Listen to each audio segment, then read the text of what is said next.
Bismillahirrahmanirrahim. Afala yatadabbaruna al-Qur'an.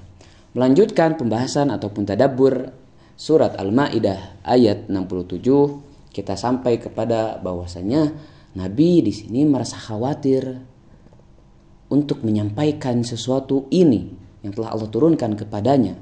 Apa yang bisa kita pahami? Nabi khawatir terhadap apa? Kalau kita lihat, kejadian itu terjadi di saat Nabi berumur 63 tahun.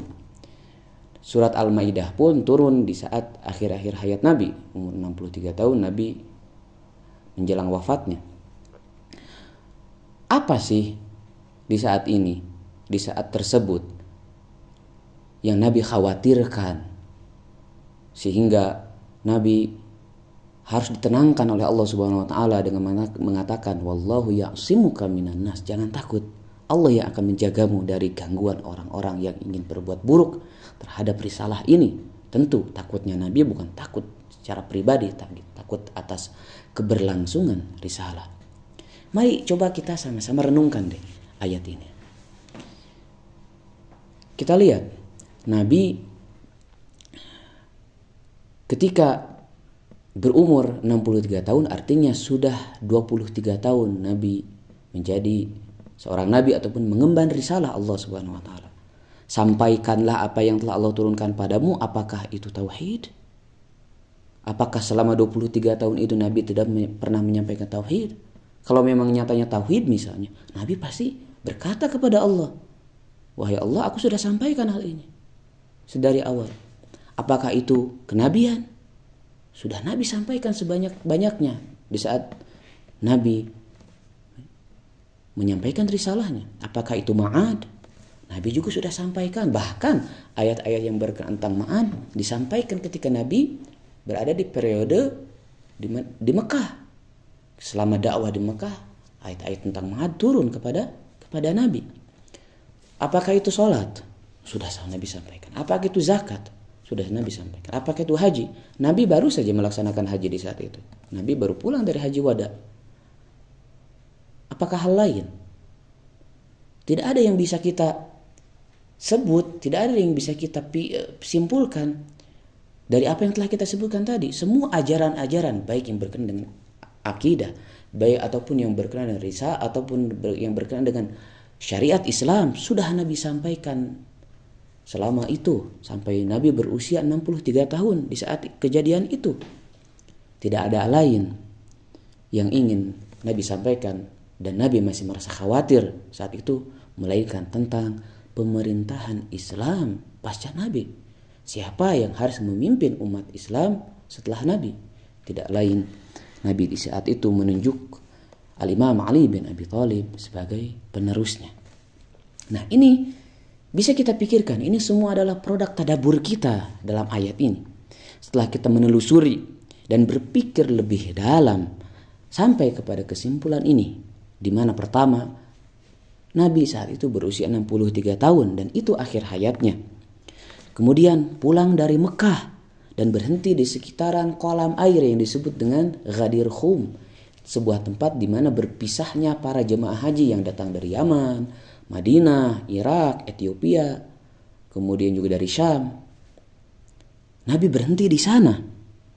Di tempat itu Nabi memanggil semua jamaah untuk pulang kembali ke tempat itu. Dan Allah SWT berfirman, sampaikanlah hal ini dan jangan takut. Sampai-sampai Allah mengancam kepada Nabi, kalau engkau masih takut dan tidak mau menyampaikan ini, maka semua risalah yang engkau perjuangkan selama masa kenabianmu itu sia-sia. Bukan tauhid, bukan nubuah, bukan juga ma'ad, bukan juga tentang sholat, zakat, haji, dan lain sebagainya. Ada sesuatu yang belum Nabi sampaikan. Meskipun Nabi pernah menyampaikannya sebelum itu dalam bentuk isyarat-isyarat, tapi Nabi belum menyampaikan secara resmi, secara deklarasi tentang fadail al-Imam Ali, tentang keutamaan Imam Ali, tentang bahwa Ali adalah pemimpin setelah Nabi. Nabi isyaratkan di dalam hadis-hadis pendek di saat masa-masa perjuangan risalahnya. Namun deklarasi secara sebelum Nabi sampaikan karena ada kekhawatiran itu. Namun Allah mendorongnya untuk menyampaikan itu, dan jangan takut. Di saat itu bahkan Nabi memanggil semua jamaah haji dan menunggu selama 2-3 hari untuk menyiapkan prosesi ini. Nabi memanggil semua umat. Nabi pastikan ketika Nabi berdiri, pastikan keempat arah. Nabi berkata, ala tasma'un? Sudahkah kalian dengar suara saya? Umat menjawab, ya wahai Rasulullah, sudah menjawab. Keempat arah. Nabi pastikan adanya konfirmasi dari semua, dari segala arah, supaya Nabi benar-benar bisa menyampaikan hal urgent ini, hal penting ini kepada umat. Bahkan Nabi sebelum memulai ini, sholat zuhur terlebih dahulu. Sholat zuhur terlebih dahulu bersama sholat jamaah. Kemudian menyampaikan khutbah yang sangat panjang. Ada pembahasan tauhid, ada pembahasan kenabian, dan lain sebagainya dalam khutbah itu. Umat yang mendengar tentu menunggu-nunggu dong. Pasti menyampaikan kepada Nabi. Setidaknya kita bisa menerka bahwa, wahai Nabi, apa yang kau sampaikan tentang tauhid, ma'ad, nubuah sudah kami dengar sebelumnya dari engkau. Ada hal baru apa yang ingin engkau sampaikan? Sampai kita menunggu 3 hari di bawah terik matahari ini. Apa yang ingin engkau sampaikan? Ya, tentu ada hal penting yang ingin disampaikan. Nabi bersabda, wahai umat sekalian, tidak lama lagi aku akan meninggalkan kalian. Kemudian Nabi meneruskan dalam sabdanya, ala faman kuntu maulah fahada aliyun maulah. Wahai umat, siapapun yang menganggap diriku sebagai pemimpin Islam, yang membimbing kalian untuk beragama Islam, keberlangsungan kalian dalam menjalankan agama Islam, maka yang menganggap aku sebagai pemimpinnya, maka ini adalah Ali adalah pemimpinnya, tentu setelah Nabi.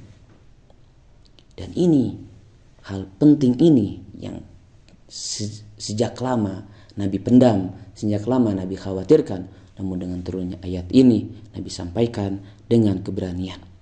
Setelah itu, setelah peresmian dan deklarasi itu, ada baiat dari umat. Semua membaiat al-Imam Ali, semua mengucapkan selamat, semua mengucapkan tabrik kepada Nabi Muhammad, kepada al-Imam Ali bin Abi Thalib. Kalau kita asumsikan maulah di sini berarti kekasih, Nabi ingin menyampaikan bahwa Ali adalah kekasih Nabi, tidak perlu kepada baiat, tidak perlu kepada hal-hal seremonial seperti ini, tidak perlu kepada ucapan selamat, dan Nabi tidak perlu khawatir untuk sekedar mengatakan bahwa Ali adalah kekasih Nabi. Oleh karena itu, perkara pemimpin, perkara khilafah, persoalan pemimpin Islam adalah hak Allah Subhanahu wa ta'ala. Seorang imam, seorang khalifah dipilih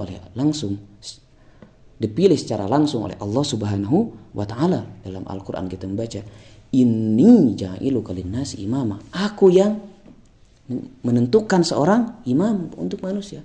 Inni ja'ilun fil ardi khalifah, aku yang menentukan seorang khalifah. Ya ayyuhar rasul balligh ma unzila ilaika min rabbik, wahai Rasul, sampaikanlah perkara imamah ini, perkara kepemimpinan umat pasca engkau ini yang telah Allah turunkan kepadamu. Ini semuanya dari Allah Subhanahu wa ta'ala. Karena persoalan kepemimpinan ini jika tidak disampaikan, maka konsekuensinya kamu sama saja, wahai Nabi, tidak pernah menjalankan risalah Allah. Semua jerih payah, semuanya upaya Nabi dalam memperjuangkan risalah Allah di mata Allah Subhanahu wa ta'ala tidak ada artinya. Wassalamualaikum warahmatullahi wabarakatuh.